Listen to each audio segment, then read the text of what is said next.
is good, YouTube? Quinn Wade Basketball Analysis coming to you with a quick video. I wanted to let you guys know I got some new merchandise available, not just t-shirt anymore. I got different type of t-shirt, different type of shirts and logos that you can purchase on my spread shirt, and also hoodies now. We have expanded and added more to the channel and more merchandise for the brand. Thanks for supporting. It will be in the description and the links will be in the comment section below. Thanks for helping me and supporting the movement. Quinn Wade Basketball Analysis. I'm going. What is good, YouTube? Quinn Wade Basketball Analysis coming to you with a quick video. Today we're going to switch it up a little bit from the draft to talking about John Collins, like we done seen throughout the years. Teams are eligible to negotiate with certain players about extensions, and this extension is about Johnny Collins possibly getting the max from the Atlanta Hawks. Now, I know a lot of people are disappointed in Collins just because of the suspension last year. I feel like he really was a detriment to his team getting that suspension. Not only that, I didn't like the fact that it was by choice. That really devastated this Hawks team. They was anticipated to be possibly a playoff team, and for him to be one of their core pieces, one of the big reasons why they're a great team on offense, for him to get suspended really hurt this team and really had a chance of making the playoffs. Maybe if they was healthy and had him, maybe they would had a chance to make a run for that 8th seed in the East. But instead, they ended up bottoming out and made some more acquisitions, and they ended up adding and using some rookies to really get more playing time and see what they had. The Hawks get another top 10 pick possibly this draft. They still have a little bit of cap left. I want to see what direction they go in. I feel like the team as a unit, they have a lot of upside. They have a lot of potential. And I feel like everybody, even including John Collins, can still get better.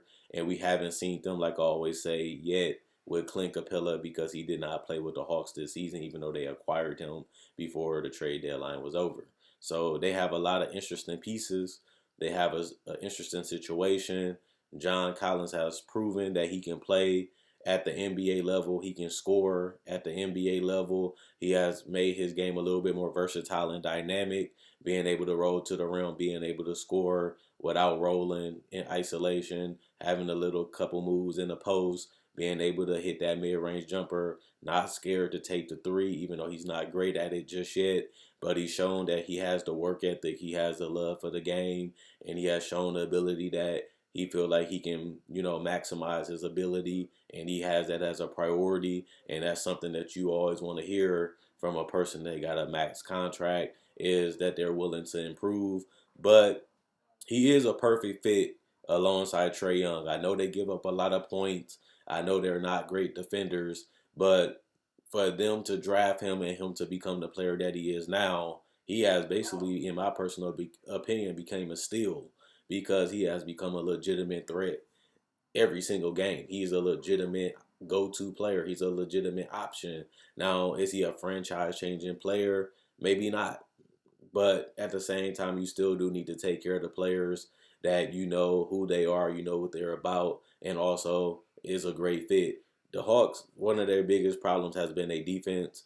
I feel like they have been one of the worst defenses I have ever seen. They lack the energy. They just give up too. They give up on baskets. They don't try hard enough. It seems like they lack a little bit of care, and that's something that they're going to have to get rid of if they want to be a real threat in the East. And they do become a little bit predictable offensively because a lot of their young players ain't fully developed. A lot of their young players are still honing their skills, and Trae Young has did a fantastic job of finding out when to score, when to pass. But I feel like he will continue to get better as his teammates continue to get better, and that will help him out. Plus, that will give him more belief and trust once he starts seeing what they can really do, and he'll build the confidence in them, and they will have more confidence in themselves, which will take this team to another level in the future. But I do think that you may not want to max. We've seen that throughout the last couple of years. Some players you really don't want to max out because you know that they're not superstars. But you also look at it from your position that, can we find another John Collins? Can we replace John Collins? Can we find somebody better than John Collins? And if the answer is no, you most likely gonna have to pay this guy, whether if he's a superstar or not. But I also look at it like you need other pieces. Every player on your roster is not going to be a superstar, so you do need other pieces on your team that's compatible with your stars. And I feel like I said, John Collins is a perfect fit. Same with Clint Capella with Trae Young. So I feel like they have figured that part out. But as this continues to go, they're going to start have to see how they talent goes because Trae Young right now looks like a max player, regardless how you feel about him defensively. He's just that amazing offensively, and he really creates a lot of problems with his scoring ability and his vision. And John Collins has shown that he has literally been a tank when he does play with Trae Young, and he just allows himself to fit seamlessly with him. But I do look at the Capella John Collins as an interesting front court. I think that it will work because Collins do have touch and he can shoot perimeterly. And I feel like Clint Capella is a dirty work guy. He has set the screens, which gives them options and gives them angles and gives them the ability to get first steps. But it also opened the other side of the court for John Collins to do his movement, his rim running, and also getting him positions to where he can get easy buckets off assists or off hockey assists. So to me, it's interesting to see what the Hawks is going to do. I definitely think John Collins will remain in Atlanta. I don't know if he's going to get the full max, but like I said, you do have to look at it from a perspective where this may be the best you can get.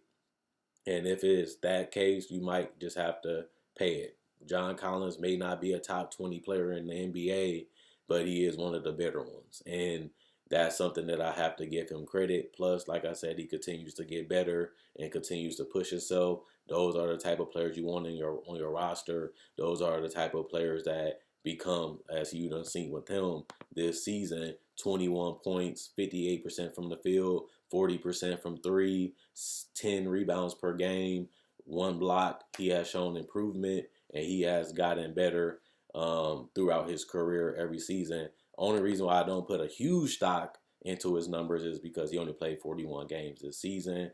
And a lot of the times, if you get off to a good start, your numbers do look a lot better if you don't decline massively. So it is good to see that he improved. It is good to see that he has the work ethic, and it is good to see that the Hawks are interested in keeping him around. But he's also interested, and he really wants to stay, and that will make negotiations a lot better because you know that, like he said in his own words, they're not that far off from a contract. They almost there, and he wants to be there, and they want him there too. And I feel like Trae Young and a lot of his teammates want him to be there too, which makes the process a lot more comfortable, a lot more easier, and it makes it a lot more, realistic to get it done. So it's gonna be tough swallowing that John Collins is one of your max players, but at the same time, you have to do it, and you have to have those guys that complement your best player. And I feel like that's something that he does bring to the table, and that's something that I can confirm he does fit this team in his roster. But other than that, I don't really have much to say about John Collins. I really like him. I like what he's about, and honestly and truthfully, it's going to be interesting to see the decision of potentially seeing Atlanta Hawks become one of the better teams in the East as guys like Hunter and Cam Reddish and guys on their bench get better. Plus, they get another top 10 pick possibly this draft. They can get even a better bench too if they trade down in the draft. It's just going to be interesting in general to see how this team is going to be in the future because a lot of people feel like they're not that far away, and that's another reason why you don't have a problem getting John Collins that money. Only thing I question is, will they be able to bring a championship team with this core? But they are so far away from where they need to be.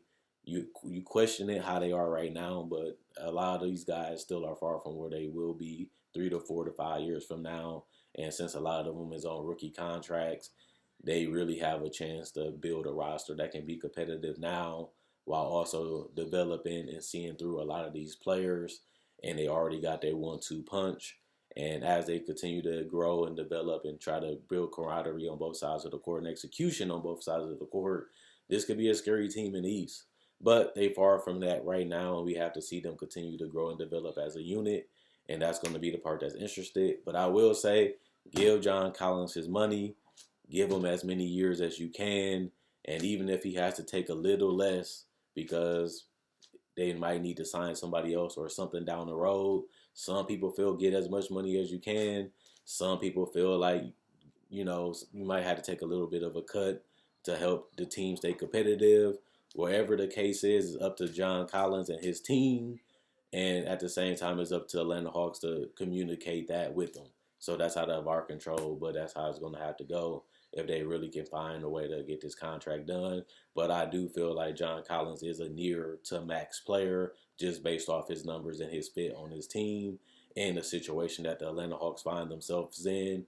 And then you got to look at it from the perspective Trae Young has been proven that he wants to win now.